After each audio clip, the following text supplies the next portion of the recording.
경건한 자가 어리석어질 때라는 제목으로 은혜를 나누고자 합니다. 작년 여름에 여러분 히트를 친 TV 드라마 있죠.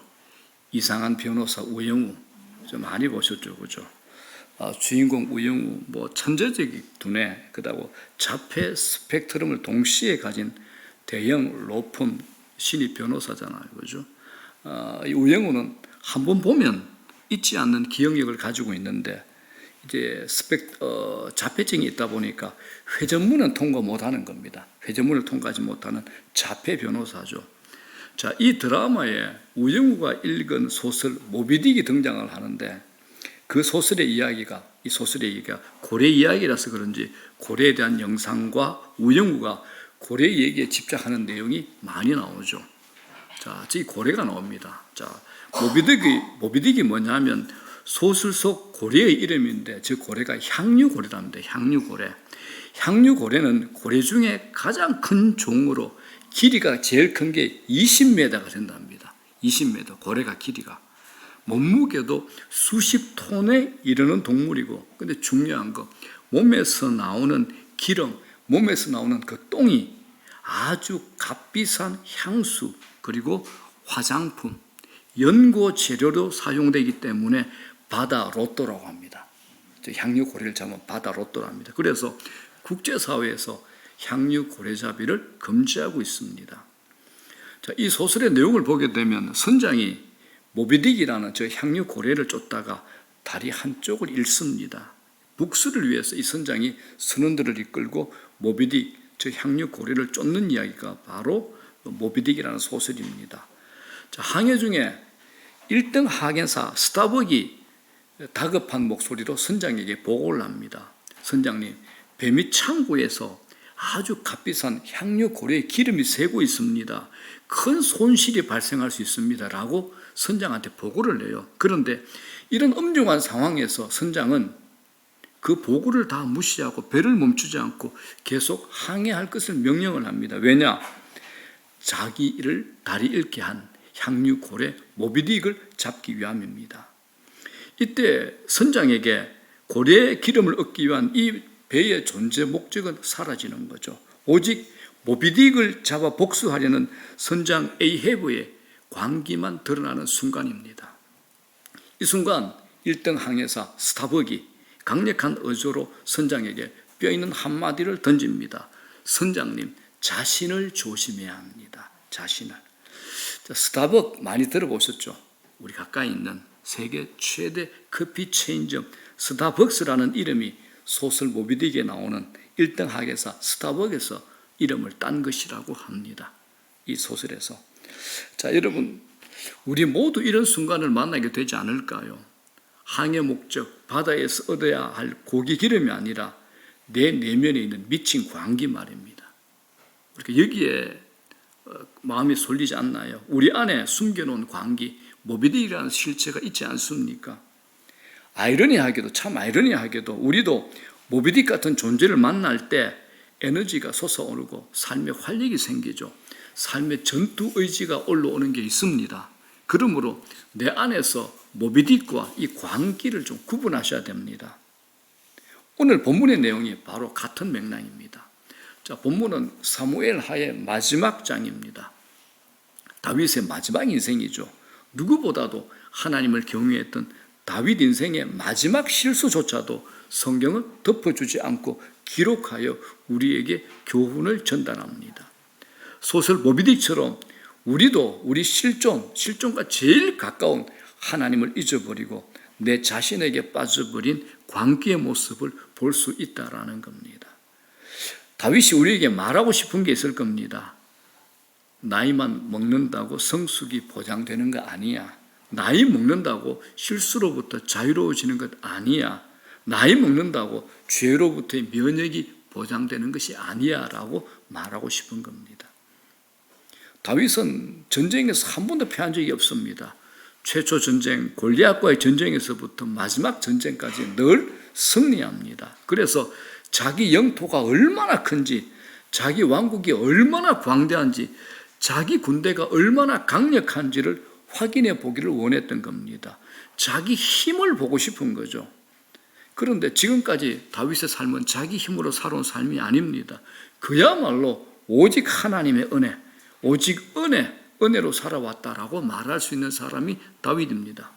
그런데 다윗이 하나님의 은혜로 살아왔다는 그 사실을 잊어버리는 그 순간 다윗뿐만 아니라 누구라도 넘어지게 되어 있다라는 것을 우리에게 교훈하는 겁니다. 우리는 자기 능력 확인하고 싶습니다. 이 세상에서 내가 몇 번째가 되는지 알고 싶은 거죠. 그런데 우리가 하나님의 백성된 우리가 하나님의 은혜를 잊어버리면 그 순간 우리의 교만은 암세포같이 무서운 속도로 우리 내면에 퍼지고 맙니다. 이런 죄가 우리 영혼을 망가뜨립니다. 우리 영혼을 비틀어 버리는 거죠. 자, 1절 보겠습니다. 이렇게 얘기합니다. 다 같이 읽겠습니다. 시작. 여호와께서 다시 이스라엘을 향하여 진노하사 그들을 치시려고 다윗을 격동시키사 가서 이스라엘과 유다의 인구를 조사하라 하신지라, 이렇게 말씀하십니다. 자, 1절 해석이 좀 난해해 보입니다. 다윗을 격동하게 하신 분이 하나님이시라면 다윗의 죄에 대한 원인 제공도 하나님이 하시지 않았는가라고 질문할 수 있는데, 그래서 성경은 성경으로 해석을 해야죠. 병행구절이 있습니다. 자, 역대상 21장 같은 본문입니다. 이렇게 합니다. 시작. 사탄이 일어나 이스라엘을 대적하고 다윗을 충동하여 이스라엘을 계수하게 하니라 라고 말씀하십니다. 같은 사건을 한 본문에서는 하나님이라 하고 다른 본문은 사단이라고 합니다. 이 말은 잘 들으셔야 됩니다. 하나님께서 작정하신 일을 이루실 때 사탄을 사용할 수 있음을 보여주시는 겁니다. 하나님께서 사탄을 허용하신 것이지만 그 허용은 하나님이 작정하신 일 범위 안에서 이루어질 수 있다라는 겁니다. 욥기에서 그걸 볼 수 있죠. 사탄이 하나님께 대듭니다. 하나님께서 욥에게 저렇게 많은 복을 주시니까 저 친구가 저렇게 경건하고 하나님 말 잘 듣는 그런 자가 된 거 아니냐고. 그러니까 이제 하나님께서 사탄에게 허용을 합니다. 처음에는 욥의 몸에는 손을 대지 못하고 소유물에만 손을 대도록 허락하죠. 그래서 욥의 그 많던 재산이 다 한꺼번에 다 날아가 버립니다. 그래도 욥은 여전히 경건한 겁니다. 그러니까 사탄이 하나님께 욥의 몸까지 건드리게 해달라고 허락을 해달라고 부탁을 하죠. 하나님께서 이것도 허락하십니다. 그러나 조건이 있습니다. 너가 욥의 생명은 건드리면 안 된다라고 제한을 두십니다. 그러니까 하나님께서 허용하시는 만큼의 권세를 가지고 마귀가 일을 한다라는 겁니다. 마귀의 권세도 하나님의 허락 안에 제한을 받습니다. 자, 오늘 본문에 다윗의 인구조사에 대해서 하나님이 심판하신 것으로 봐서 이 인구조사는 잘못된 겁니다. 하나님의 심판은 아주 아팠습니다. 전염병으로 이스라엘 백성들이 7만 명이나 죽는 끔찍한 일이 일어났죠. 갑자기 여러분들 우리 동네에 7만 개의 관이 생겨났다 생각해 보십시오. 얼마나 끔찍하겠습니까? 왜 하나님이 이처럼 혹독하게 그들을 아프게 하셨을까요? 다윗의 인구조사는 하나님의 금지구역 안으로 들어간 거라는 겁니다. 다윗의 인구조사는 단순하게 인구조사한 게 아니라 자기의 힘을 과시하고 싶은 군사력을 조사한 겁니다. 자, 9절 이렇게 하죠. 시작. 요압이 백성의 수를 왕께 보고하니 곧 이스라엘에서 칼을 빼는 담대한 자가 80만 명이요 유다 사람이 50만 명이었더라. 토탈 몇 만입니까? 130만이죠. 이 정도면 고대 사회에서 엄청난 군사력입니다. 130만. 다윗은 지금 성공에 도취되어 있습니다. 인구조사를 통해서 자신의 성공을 확인하고 자기의 왕국이 얼마나 큰가를 알기를 원했던 거죠. 다르게 원하면 내가 얼마나 대단한 왕인지 한번 보자. 이런 마음이 있었던 겁니다. 이걸 뭐라 그럽니까? 교만이라 그럽니다. 여러분, 교만이 왜 무서울까요? 하나님에 대한 반역이기 때문에 그러합니다. 교만의 죄가 무서운 것은 하나님이 계시다는 것 그 자체가 불편한 겁니다. 하나님의 존재가 불편한 겁니다. 다윗이 인구조사의 명령을 내렸더니 그의 신복 오른팔 요압 장군이 이렇게 반응합니다. 아주 깜짝 놀라는 반응을 이렇게 합니다. 자, 3절 볼게요. 시작.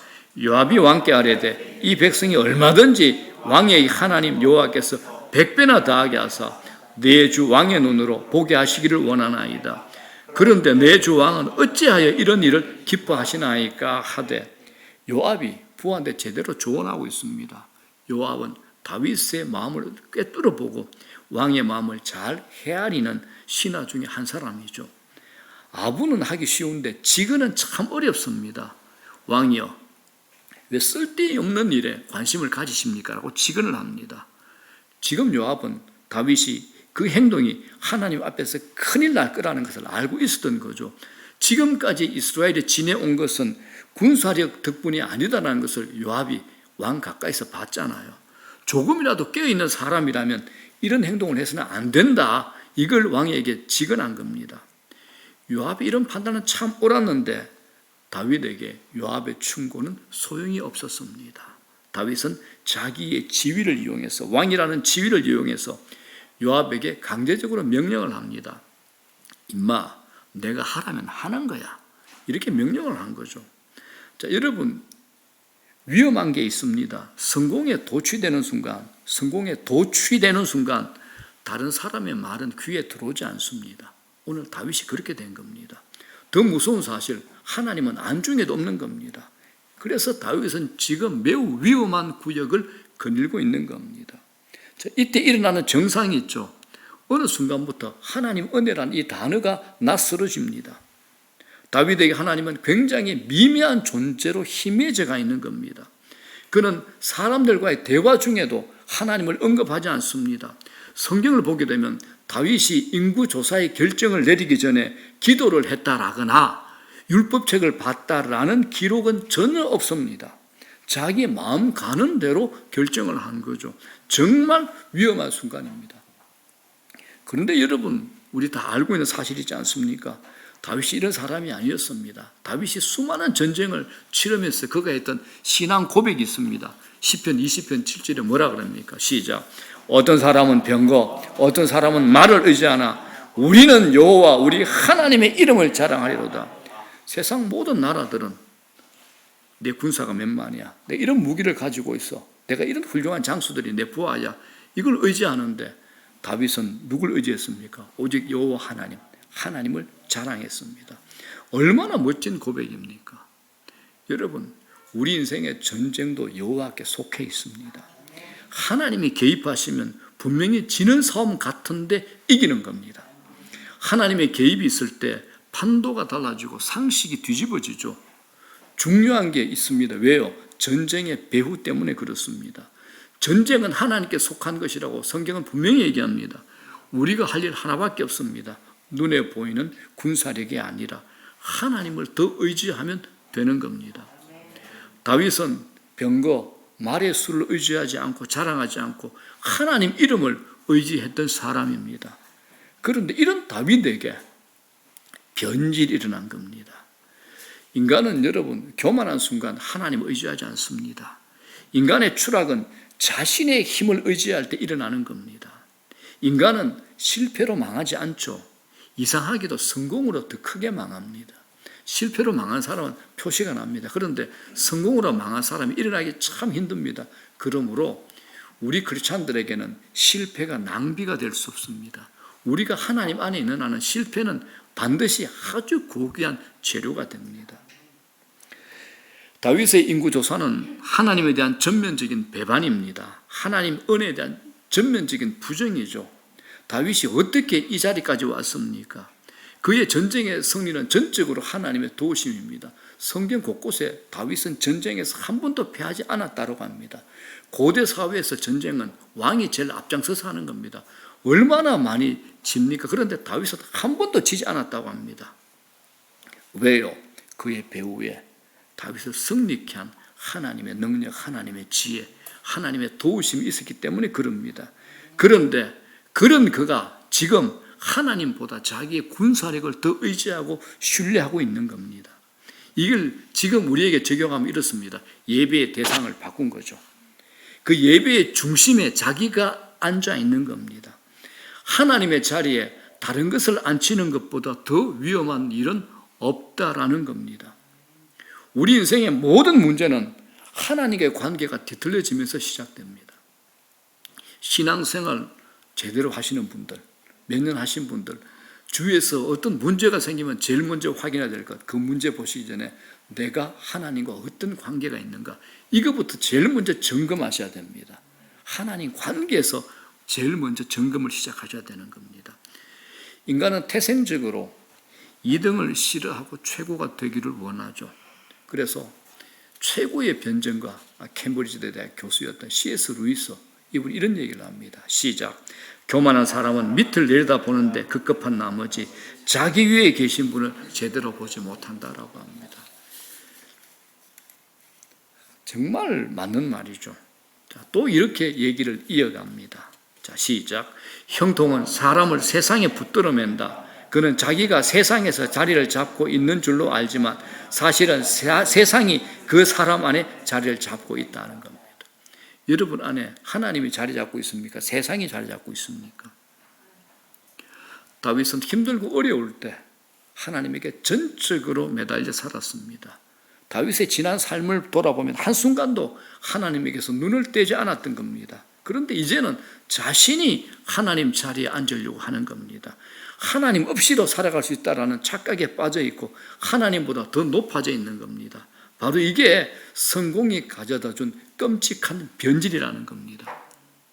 유명한 신학자 아브라함 카이프가 이렇게 말합니다. 형통과 쾌락은 절대로 사람을 하나님과 가까워지게 해주지 않는다라고 합니다. 사람들의 착각이 뭡니까? 내가 이만하면 살 수 있다라고 생각하는 겁니다. 내가 가진 것을 절대화하고 내가 가진 것을 의지하려고 하는 겁니다. 무기와 군사 수를 세는 것, 내 능력과 은행 잔고 힘을 얻는 것, 그 자체는 나쁜 것 아닙니다. 문제는 그것을 의지하는 겁니다. 우리 아이들 키우다 보면 아주 어릴 때는 엄마가 한순간이라도 없으면 불안에 떠는데 조금만 자라면 엄마 손을 떨치고 혼자 가려고 하죠. 사춘기만 되면 엄마하고 절대 같이 가려고 하지 않습니다.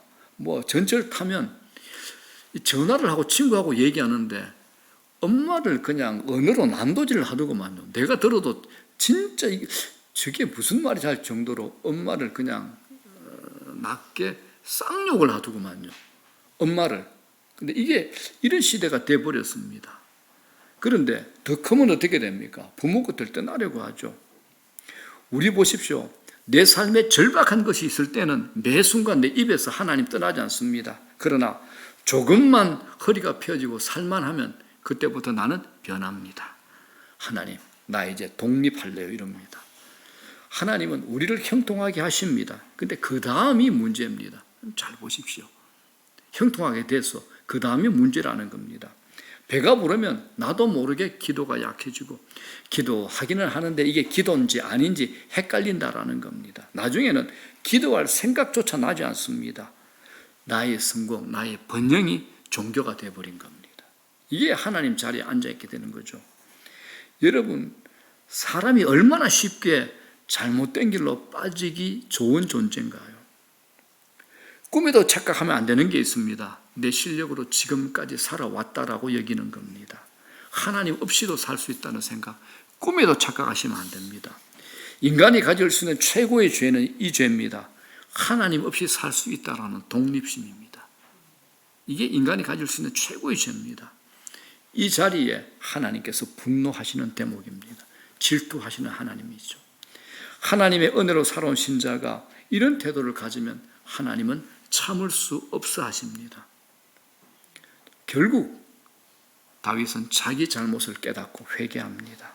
다윗이 누굽니까? 인생의 수많은 위기의 골짜기를 지나왔고 한순간도 하나님 없이 살 수 없었던 사람입니다. 자, 10절 보십시오. 다윗이 이런 모습을 보입니다. 시작. 다윗이 백성을 조사한 후에 그의 마음에 자책하고 다윗이 여호와께 아뢰되 내가 이 일을 행함으로 큰 죄를 범하였나이다. 여호와여 이제 간구하옵나니 종의 죄를 사하여 주옵소서. 내가 심히 미련하게 행하였나이다 하니라.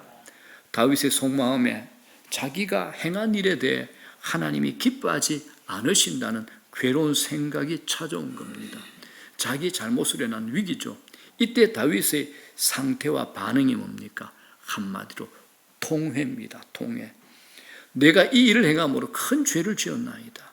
종의 죄를 사하여 주시옵소서. 내가 심히 미련하게 행하였나이다. 다윗의 통회죠. 자, 우리가 이런 상태만 되면 이건 회복에 들어선 겁니다.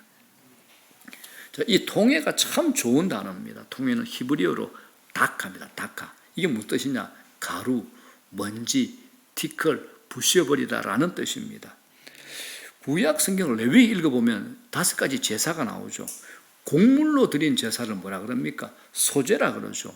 자, 소제에 이 다카라는 단어가 쓰입니다. 자, 레위기 2장 1절 볼게요. 시작. 누구든지 소제 예물을 여호와께 드리려거든 고운 가루로 예물을 삼아 그 위에 기름을 붓고. 자, 이 고운 가루가 뭐냐? 다카입니다. 통회입니다. 통회. 그 부서져서 고운 가루가 되는 걸 다카라 그러죠. 그렇기 때문에 이 통회가 뭐냐 하면 마음이 고운 가루가 되도록 박살난 사람입니다. 마음이 박살난 사람입니다. 고운 가루가 뭡니까? 눈에 보이는 가장 작은 것이요, 더 이상 작아질 수 없을 정도로 작아진 존재가 바로 다카입니다. 이게 통회라는 겁니다. 다윗이 밧세바 범죄 이후에 하나님 앞에 회개할 때 이 단어를 또 쓰죠. 자, 시편 51편 17절 시작. 하나님께서 구하시는 제사는 상한 심령이라. 하나님이여 상하고 통회하는 마음을 주께서 멸시하지 아니하시어. 이것도 통회입니다. 창세기 아브라함도 소돔과 고모라의 멸망을 막아달라고 기도할 때 아브라함도 이 단어를 또 사용합니다. 창세기 18장 27절 시작. 아브라함이 대답해 이르되 나는 티끌이나 죄와 같사오니 감히 죽게 아뢰나이다. 이게 부서진 마음이죠. 자, 욥기서 욥도 잘난 척하지만은 마지막에 뭡니까? 자신의 모습을 회개하고 이렇게 고백합니다. 욥기서 42장 6절 시작. 그러므로 내가 스스로 거두어드리고 티끌과 죄 가운데에서 회개하나이다. 이 마음을 하나님께서 기뻐 받으시고 그 위에 기름을 부으시고 복을 주신다는 겁니다.